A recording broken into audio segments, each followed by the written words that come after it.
E num vídeo recentemente postado aqui no meu canal, onde eu falei sobre o modo como estavam tratando a manifestação de uma patologia psiquiátrica numa criançazinha, como se fosse uma possessão demoníaca, então nesse vídeo eu recebi o comentário e o questionamento de um seguidor querido aqui do canal da seguinte maneira. Uma pergunta genuína, Felipe. Eu sou ex-cristão, hoje ateu. No meu entendimento, possessão demoníaca sempre foi um problema mental. Como você separa a sua crença com a sua profissão? Quando você acha que é demônio e quando você acha que é mental? Um abraço. Meu amigo, eu creio sim que no que diz respeito à psicologia, que é a minha área de atuação, ou qualquer outra área da saúde, é necessário que o profissional separe de modo claro a sua confissão religiosa de sua prática profissional. Ponto.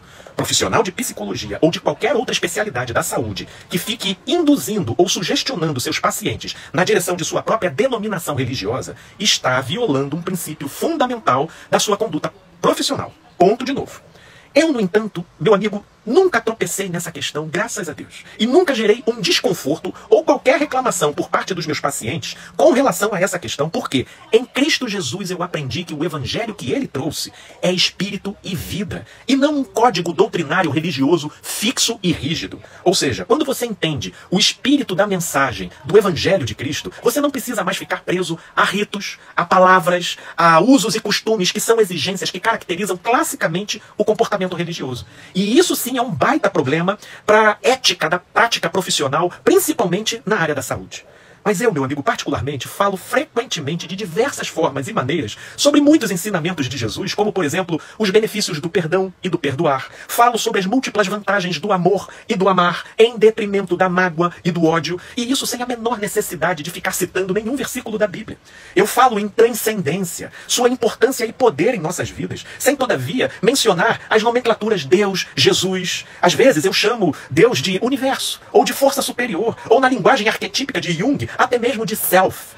A religiosidade é que tem um problema imenso com isso. Porque se não citar a Bíblia, se não chamar Deus literalmente de Deus, se não levar a pessoa em questão a frequentar uma dada igreja, para a religião você é um desviado e não está fazendo nada para Deus. Daí precisar existir sim um código de ética profissional para impedir o proselitismo religioso na prática profissional. Porque uma coisa é uma espiritualidade que proponha a transcendência e seja norteada pelos princípios universais do que seja saúde e vida. Outra coisa são crenças pessoais baseadas em doutrinas e usos e costumes pertencentes a uma dada cultura específica, seja de uma localidade ou de uma dada família. Portanto, respondendo a sua primeira pergunta sobre como eu separo a minha crença da minha profissão, eu te respondo. Crença pessoal minha nenhuma interfere na minha profissão. Agora, minha espiritualidade que eu recebi e aprendi com Cristo Jesus, essa é inseparável da minha vida como um todo, inclusive a minha profissão. E o mais interessante é que você pode perguntar para qualquer paciente que eu já tive, e graças a Deus foram muitos, nenhum deles nunca conseguiu decifrar ao certo qual era a minha religião. Até porque eu não tenho, embora tenha uma espiritualidade bem viva em mim. Já a sua segunda pergunta sobre quando eu acho que é demônio, quando eu acho que é mental, sobre o que se manifesta numa pessoa, eu te respondo. Por princípio, eu parto sempre primeiro da hipótese de que seja mental. Até porque, pelo entendimento espiritual e bíblico que eu tenho, é certo que nenhum demônio age por si mesmo sem que ele já não tenha alguma coisa naquela pessoa na qual ele se interesse e se alimente. Lá no livro do Gênesis, quando Deus sentencia a serpente, que é a representação arquetípica do mal, lá no Jardim do Éden, é colocado ali a condição de que ela se alimentaria apenas do pó dessa terra, da poeira, ou seja, da produção humana nessa terra. Logo, para um demônio agir e até para ele chegar ao ponto de possuir uma pessoa, ele precisa primeiro encontrar disposições no coração e na prática dessa pessoa que se conectem com a sua própria vibração e energia. E que disposições são essas? É o ódio, a inveja, a cobiça, a avareza, o medo e a culpa exacerbadas. Por isso que, em relação a Jesus, na sua trajetória terrena aqui entre nós, mais do que meramente ficar expelindo demônios, Jesus vivia ensinando o amor, o perdão, a confiança em Deus, de modo a garantir um ser livre de possessões, seja de homens, seja de espíritos, sob pena desses espíritos até serem expulsos das pessoas, mas deles saírem de rodear a terra buscando um novo hóspede, mas não encontrando, deles voltarem e encontrarem a casa varrida e adornada, ou seja, encontrarem aquela pessoa com as mesmas práticas e disposições no coração. E nesses casos, a coisa ficaria ainda 7 vezes pior. Portanto, com isso em mente, Segue aqui alguns pontos a serem considerados nessa questão. Primeiro, essas manifestações estereotipadas e teatrais que acontecem nesses palcos de entretenimento gospel, que são apelidadas de igreja, não é manifestação demoníaca.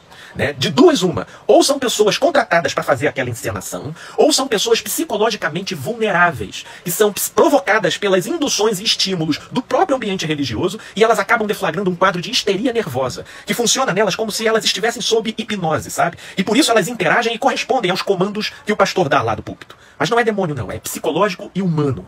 Segundo, para uma pessoa com suspeita de problema mental ou espiritual, não é falta de fé levar essa pessoa primeiro para um tratamento médico.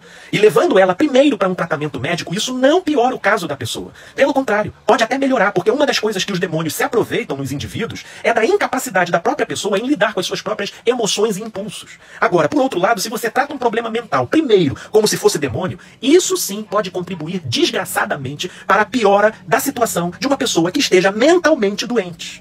Demônios não suportam a luz, não suportam o amor, não suportam a verdade. Pena que, com relação a esse tema, a religião tenha ensinado as pessoas apenas a terem medo, ou a ficarem assistindo aí espetáculos bizarros e vazios de um suposto exorcismo. Já a doença mental, minha gente, ela existe, precisa ser tratada e medicada. De modo que, para concluir, meu amigo, é preferível começar tratando todos os casos como possíveis transtornos mentais ou psicológicos e observar os desdobramentos no curso do tratamento, do que generalizadamente ficar tratando tudo como se fosse demônio e acabar comprometendo desnecessariamente a vida de quem já está padecendo.